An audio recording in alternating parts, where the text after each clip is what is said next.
Yes traders అందరికీ good morning. ఒకసారి ఒక మంచి స్టాకు చూద్దాం. ఈ వీక్లీ లెవెల్లో మంచి బ్రేక్అవుట్ ఇచ్చింది అండ్ సపోర్ట్ తీసుకుని మళ్ళీ పైకి వెళ్ళడానికి చూస్తుంది. ఇక్కడ నుంచి స్టాక్స్ కూడా మనం చెప్పుకోవడానికి ప్రయత్నం చేస్తున్నాం. చూడండి, మన లెవెల్స్ ఏ రకంగా అయితే యూజ్ చేస్తామో అదే రకంగా ఈ స్టాక్లో కూడా మనం యూజ్ చేసి ఏ రకంగా టార్గెట్కు రీచ్ అవుతుంది అనేది ఒకసారి మీరు కూడా చూడండి. ఇది ఇండి స్విఫ్ట్ స్టాకు ప్రజెంట్ వీక్లీలో ఉంది. చార్ట్ టైం ఫ్రేము వీక్లీలో చూడండి. మనం అనుకున్నట్టుగా ఇక్కడ ఇదంతా కన్సాలిడేట్ అయింది చాలా రోజుల నుంచి, లాస్ట్ ఇయర్ నుంచి.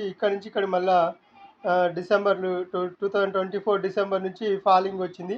ఈ ఫాలింగ్ వచ్చిన తర్వాత ఈ లాస్ట్ క్యాండిల్ ఏదైతే రెడ్ క్యాండిల్ ఉందో దీనికి మనం లైన్స్ వేసుకున్నాం.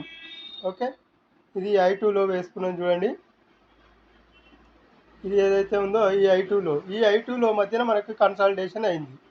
ఆ తర్వాత కన్సాలిడేషన్ అయిన తర్వాత మనకి ఇది దాటితేనే మనకు మొమెంటం వస్తుంది అనేది మన ఫార్మేటు. ఈ తర్వాత మనకి ఎక్కడ తీసుకున్నా కూడా ఇది అంత టైం వేస్ట్ అనమాట. ఒకవేళ ఇక్కడ ఎంట్రీ తీసుకున్నా కూడా మార్చి నుంచి టైం వేస్ట్ అవుతుంది. చాలా టైం, మనకు టైం అవసరం లేదు. మనకు తీసుకున్నప్పటి నుంచి టార్గెట్ వెళ్ళిపోవాలి.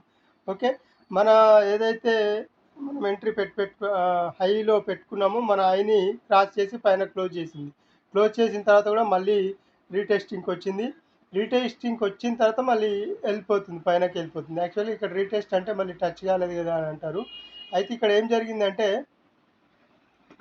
ఇక్కడ కొద్దిగా ఫార్మేట్ అర్థం చేసుకోండి. ఫార్మేట్ అర్థం చేసుకున్న తర్వాత మనకి ఇది ఇంకా ముందుకు వెళ్తుందా లేదా అనేది మనకి ఖచ్చితంగా ఆ పాయింట్ అర్థమవుతుంది. పాయింట్ అర్థమైన తర్వాత మనకి టార్గెట్ రీచ్ అవుతుందా అనేది లేదా అనేది తెలుస్తుంది. ఇక్కడ నేను ఏం చేస్తానంటే ఈ క్యాండిల్ కాకుండా ఈ క్యాండిల్ని తీసుకుంటాను. ఎందుకంటే ఇది అన్ని రెడ్ క్యాండిల్సే. 1 2 3 ఈ 3 క్యాండిల్స్ రెడ్ క్యాండిల్సే. ఇది మధ్యలో గ్రీన్ క్యాండిల్ పడినా ఇది కూడా రెడ్ క్యాండిలే.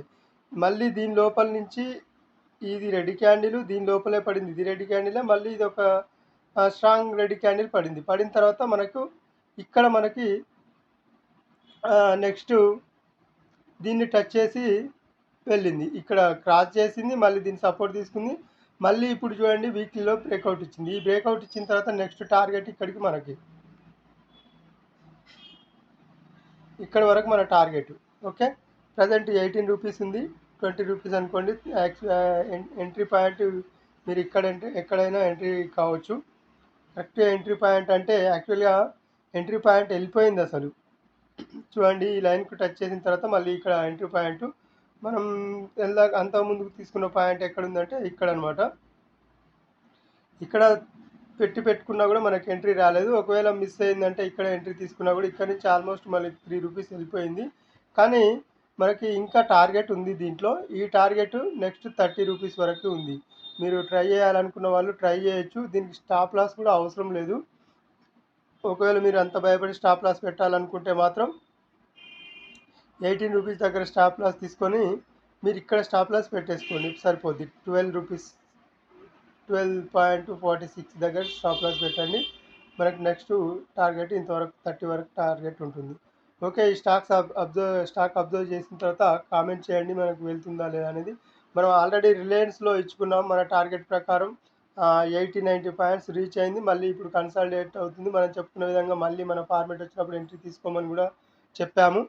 ఆ తర్వాత ఇదొక స్టాక్ను మనం సెలెక్ట్ చేసుకున్నాము. ఎందుకు ఇదే స్టాక్ సెలెక్ట్ చేసుకున్నామంటే మన ఫార్మేట్లో వచ్చింది, మళ్ళీ వీక్లీ పాయింట్లో వచ్చింది కనుక స్ట్రాంగ్ మూమెంటు పైకి వెళ్ళే ఛాన్స్ ఉంది ఖచ్చితంగా. మనకి ఇక్కడ వాల్యూమ్ కూడా చూడండి, ఇక్కడ వాల్యూమ్ చూస్తే కూడా అర్థమవుతుంది. మీరు వాల్యూమ్ చూడండి, ఈ వాల్యూమ్ పైన ఈ క్యాండిల్ పైన బ్రేక్ అయిందంటే ఇంకా ఆగే సమస్య ఉండదు, ఇక్కడ వరకు వెళ్ళే ఛాన్స్ ఉంటుంది.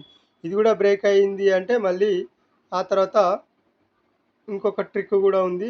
చూడండి, ట్రిక్ అంటే ఏం లేదు, ఎన్ని పాయింట్లు పైకి వెళ్తుంది అనేది. ఇక్కడ నుంచి స్వింగ్ వరకు మనము ఇలా తీసుకుంటే మళ్ళీ నెక్స్ట్ టార్గెట్ ఇక్కడ 98 వరకు ఉంటుంది అన్నమాట. నెక్స్ట్ టార్గెట్ ఇది ఇమీడియట్గా ఉంటుందా అంటే అది టార్గెట్ రీచ్ అవ్వడానికి ప్రయత్నం చేస్తుంది. కాకపోతే కొంచెం మళ్ళీ కన్సాలిడేట్ అవుతుంది. డైరెక్ట్ బ్రేక్ అయిన తర్వాత అలాగే వెళ్ళిపోదు కదా, మళ్ళీ ఒక బ్రేక్ క్రియేట్ చేయాలి, మళ్ళీ సపోర్ట్ క్రియేట్ చేయాలి, మళ్ళీ పైకి వెళ్ళాలి. కాకపోతే ఒక కొంత కాలం టైం పడుతుంది. కాకపోతే మంచి రిటర్న్ ఇస్తుంది. మీరు చూసి చెప్పండి ఒకసారి. ఓకే, అబ్జర్వ్ చేయండి. అబ్జర్వ్ చేసిన తర్వాత కామెంట్ చేయండి. ఓకే. తప్పకుండా సబ్స్క్రైబ్ చేయండి.